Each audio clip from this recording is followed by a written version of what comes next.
Emma Coronel, esposa de Joaquín El Chapo Guzmán, se declara culpable por narcotráfico en Estados Unidos. Le dictarán sentencia el 15 de septiembre. Detectan primer caso de COVID-19 en escuela de la Ciudad de México tras regreso a clases presenciales. La reincorporación de actividades comenzó hace 4 días. Después de 15 meses, terminan las conferencias vespertinas sobre coronavirus. El subsecretario de Salud, Hugo López-Gatell, ve estabilidad en la pandemia y avance en la vacunación. El presidente López Obrador se reúne con empresarios, un día después de anunciar la salida de Arturo Herrera de la Secretaría de Hacienda. Estados Unidos donará 500 millones de vacunas anti-COVID de Pfizer al mecanismo COVAX.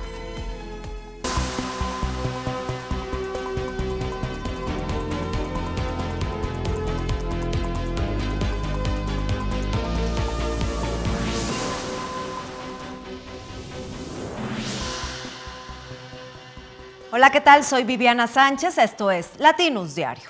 Emma Coronel Aispuro se declaró culpable de ayudar a su esposo, Joaquín El Chapo Guzmán, en sus operaciones de narcotráfico. Lo hizo ante una corte federal de distrito en Washington, Estados Unidos. Permanecerá en la cárcel hasta que se le dicte sentencia el 15 de septiembre. Coronel, de 31 años, fue detenida en febrero en el aeropuerto de Dulles. Tras una investigación de 2 años, las autoridades estadounidenses recabaron evidencia sobre su papel como cómplice del capo sinaloense. Coronel aceptó declararse culpable a cambio de una sentencia reducida por los cargos que se le imputan. La condena sería menor a 10 años. Sus abogados buscan que solo sean 3. El acuerdo no requiere que coopere con las autoridades, pero si lo hace, podría disminuir su condena y el juez Rodolfo Contreras aceptaría la información. Emma Coronel viajó constantemente a Estados Unidos tras la condena de Joaquín Guzmán Loera, a pesar de que en el juicio del Chapo, los fiscales presentaron pruebas de que ella estaba relacionada con operaciones del cártel de Sinaloa. También, en 2012, estuvo involucrada en ayudar a su esposo a evadir su captura tras una redada fallida en Cabo San Lucas. Además, fue pieza clave en la fuga del Chapo del penal del Altiplano en 2015.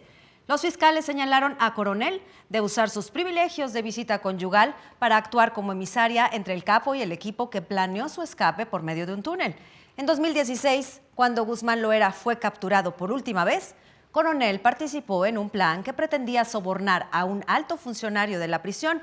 Sin embargo, fue extraditado a Estados Unidos antes de que este plan se concretara. 24 horas antes de declararse culpable, el gobierno estadounidense desclasificó la acusación contra Emma Coronel, que presentó el 26 de marzo ante la Corte de Distrito de Columbia. Se le acusa de 3 cargos. El primero consiste en conspiración para distribuir heroína, cocaína, marihuana y metanfetaminas para su importación hacia Estados Unidos entre 2007 y 2017. El segundo, por realizar e intentar conducir transacciones financieras que involucran ganancias de una actividad ilegal. Y tercero, por realizar transacciones y negocios con propiedades de un extranjero, delito que cometió de 2007 a 2019. Pero ¿quién es Emma Coronel? Nació en San Francisco, California. Tiene 31 años. Creció en La Angostura, Sinaloa. Tiene 2 ciudadanías, la mexicana y la estadounidense. De acuerdo con la periodista Anabel Hernández, conoció a El Chapo en 2007 en un baile cuando ella tenía 17 años y él 35. Poco después ganó un concurso de belleza en el Festival Local de Café y Guayaba en Canelas, Durango. Cuando ella cumplió 18 años, se casó por la iglesia y tienen 2 hijas. A 4 días de reiniciarse las clases presenciales en la Ciudad de México, se registró el primer caso de COVID en un plantel educativo. Se trata de un niño de primer año de secundaria en la alcaldía Tláhuac.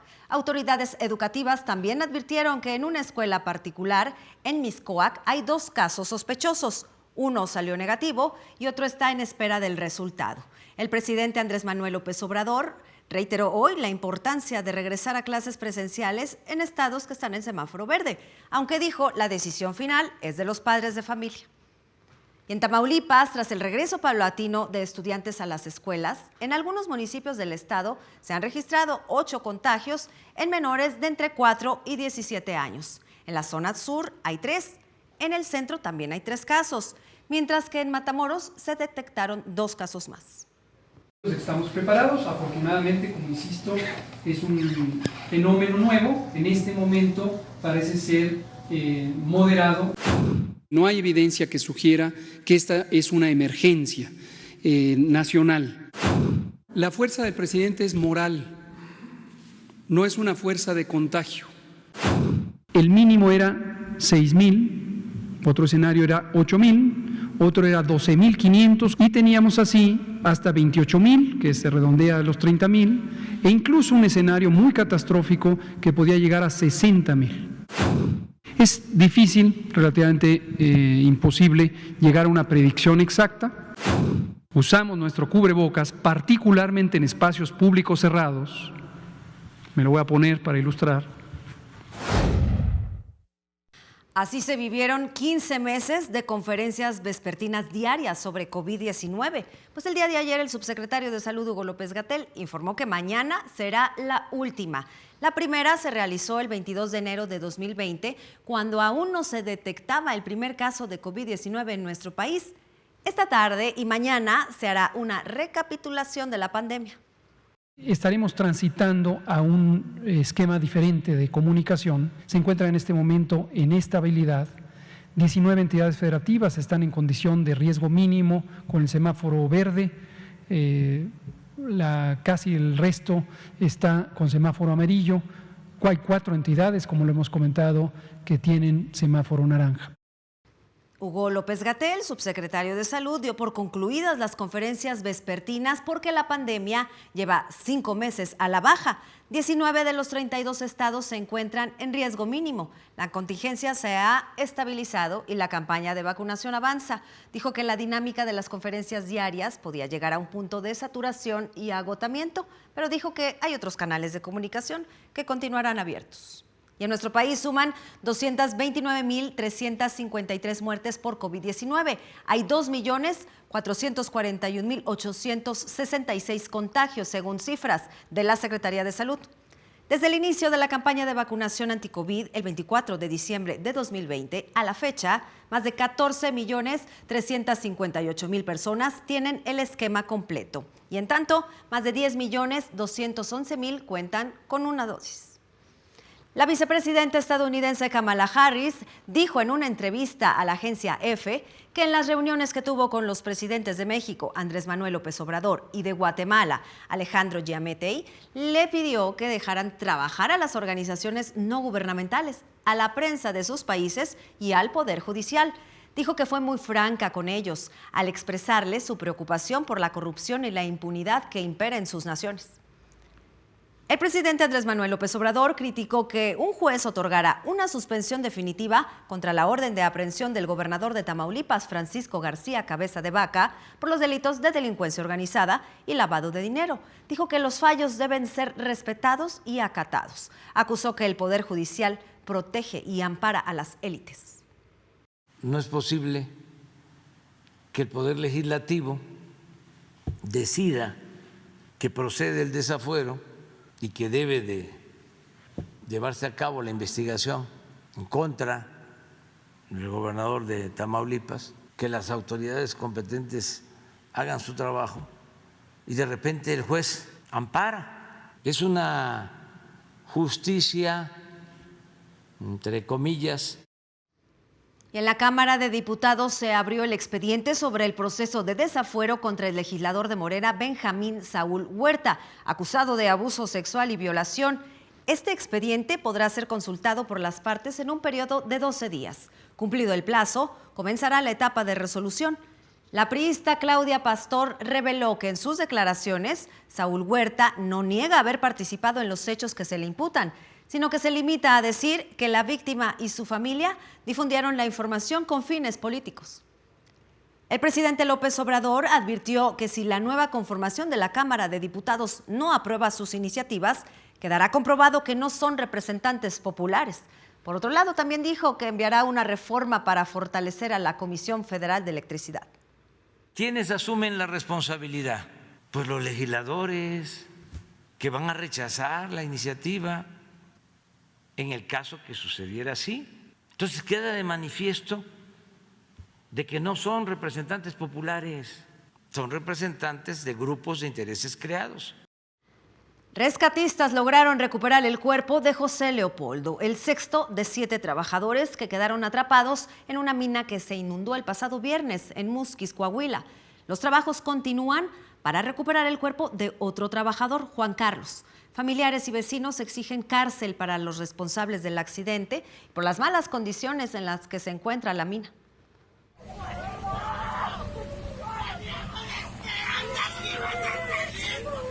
Sepan nosotros que traen minas así, que andan trabajando también mal. No hay palabras para explicar el dolor que siente uno. El gobernador de Puebla, Miguel Barbosa, descartó el uso de un helicóptero para rescatar a 2 perros que cayeron en un socavón en el municipio de Juan Bonilla. Esta tarde, rescatistas se manifestaron en las inmediaciones del incidente y se ofrecieron para sacarlos. Un video captado por un dron muestra que los 2 perros siguen con vida.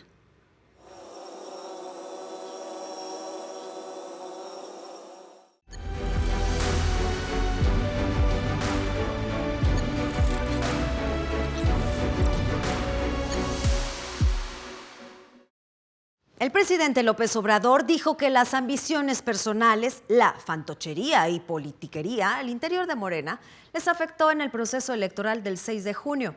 Acusó que había integrantes del movimiento que solo ven por sus intereses y los que ven por sus grupos políticos. El líder nacional de Morena, Mario Delgado, aseguró que el partido gobernará a 6 de cada 10 mexicanos después de los comicios de este domingo.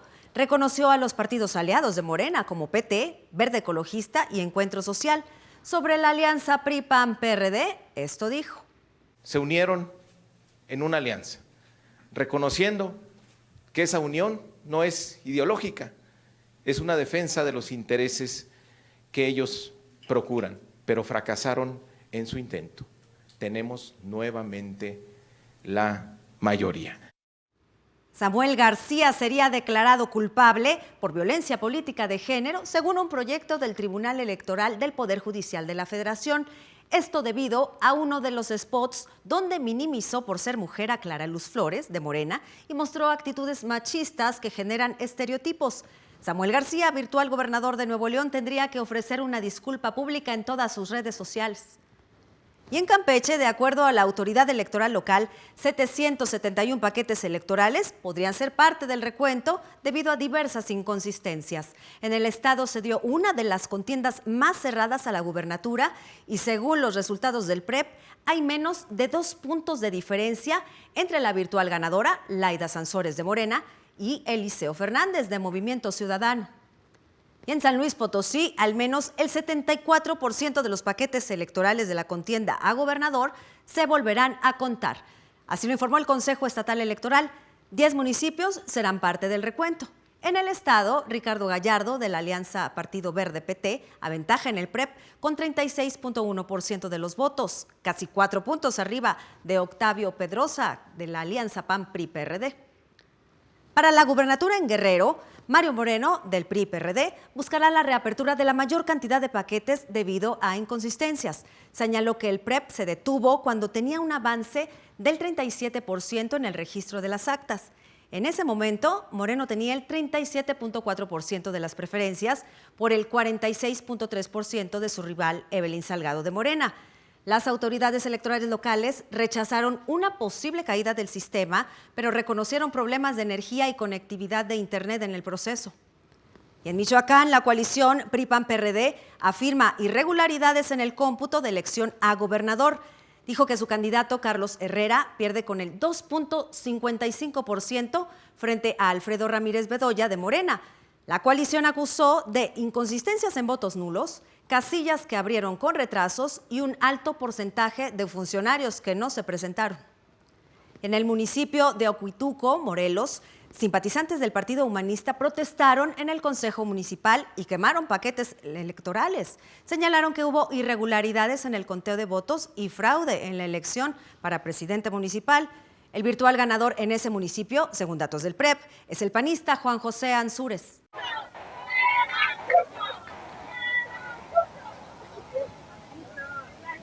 En Sonora, simpatizantes de candidatos a la alcaldía de Hermosillo se enfrentaron a golpes afuera del Consejo Distrital, donde Antonio Astiazarán, de la Alianza Va por Sonora, lleva ventaja sobre la morenista Célida López. En Castillo de Teayo, Veracruz, simpatizantes de Morena, PT y Verde Ecologista robaron y quemaron urnas, argumentando que Adrián Castillo ganó la elección. Y en un municipio de Puebla, simpatizantes de Germán Cortés Rivera, de Compromiso por Puebla, quemaron material electoral.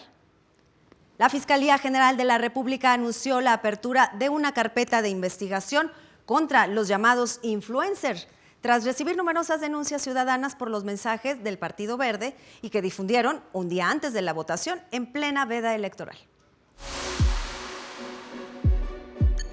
El presidente López Obrador se reunió con empresarios del Consejo Mexicano de Negocios por más de 2 horas en el Museo Caluz. A su salida dijo que el encuentro fue amistoso y se lograron acuerdos. Rechazó que aumenten impuestos o alguna otra acción que afecte al sector empresarial en el país. Fue muy buena reunión.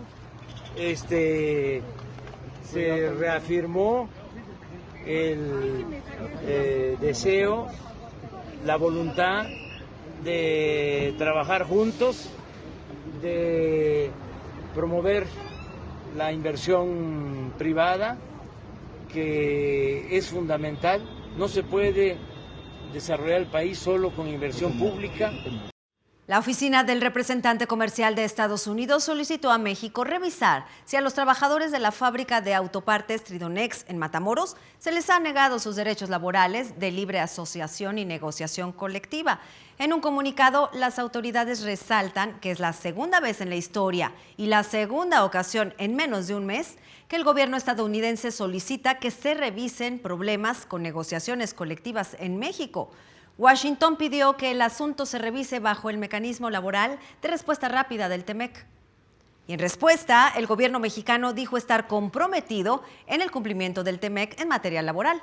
En un comunicado conjunto, las Secretarías de Economía y del Trabajo dijeron estar a favor del reconocimiento y respeto de los derechos de los trabajadores de México.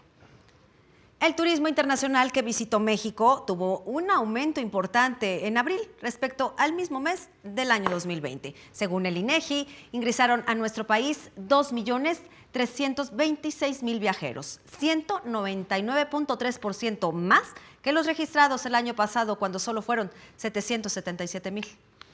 El presidente de Estados Unidos, Joe Biden, se reunió con el primer ministro británico, Boris Johnson, previo al arranque de la cumbre del G7 en Reino Unido. Biden pidió a Johnson que las negociaciones con la Unión Europea tras el Brexit no afecten el proceso de paz en Irlanda del Norte.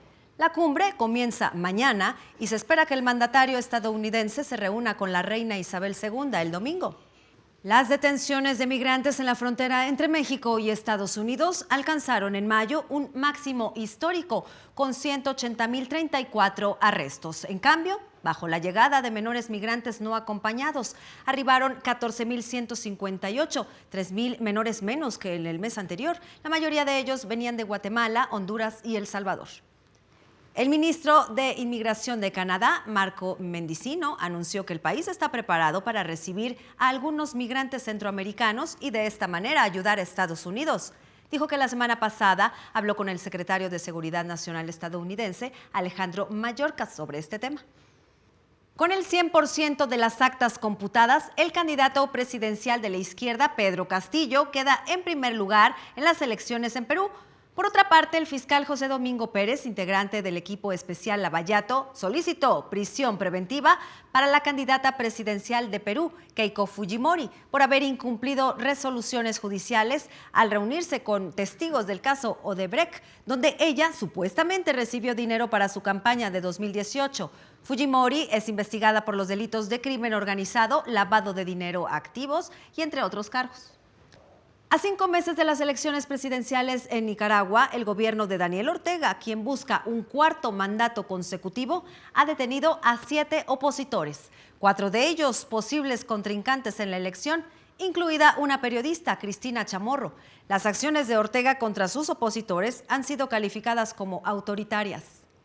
La Casa Blanca anunció que donará 500 millones de vacunas anti-COVID de la farmacéutica Pfizer al mecanismo COVAX de la Organización Mundial de la Salud.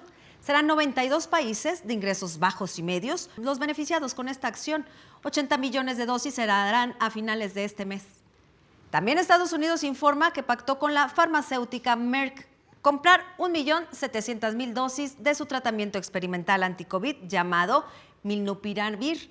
El acuerdo es por $1.200 millones y sería el primer medicamento aprobado por el país para combatir el coronavirus. El fármaco se encuentra en la fase 3 de su ensayo clínico. Hoy se cumplen 50 años del Halconazo. El 10 de junio de 1971, jueves de Corpus en el calendario católico, un grupo paramilitar al servicio del Estado, conocido como los Halcones, reprimió de manera violenta una manifestación estudiantil que se hizo para apoyar a los estudiantes de la Universidad Autónoma de Nuevo León que se habían ido a huelga por conflictos con el gobierno del Estado. Esta tarde, colectivos protestan afuera de la casa del expresidente Luis Echeverría, que estuvo en el poder cuando sucedió este conflicto que dejó estudiantes fallecidos.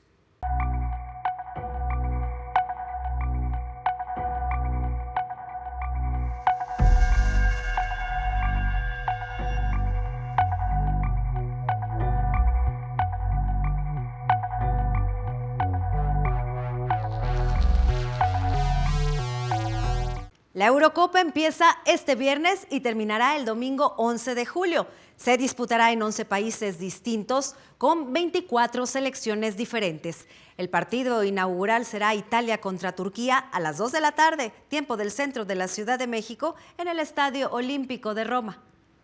En varios países se observó un eclipse anular solar que se presenta cuando la luna está muy alejada y no logra cubrir por completo la superficie del Sol, por lo que deja ver a su alrededor un anillo llamado Anillo de Fuego. Es el primero de 2 eclipses que se verán este año.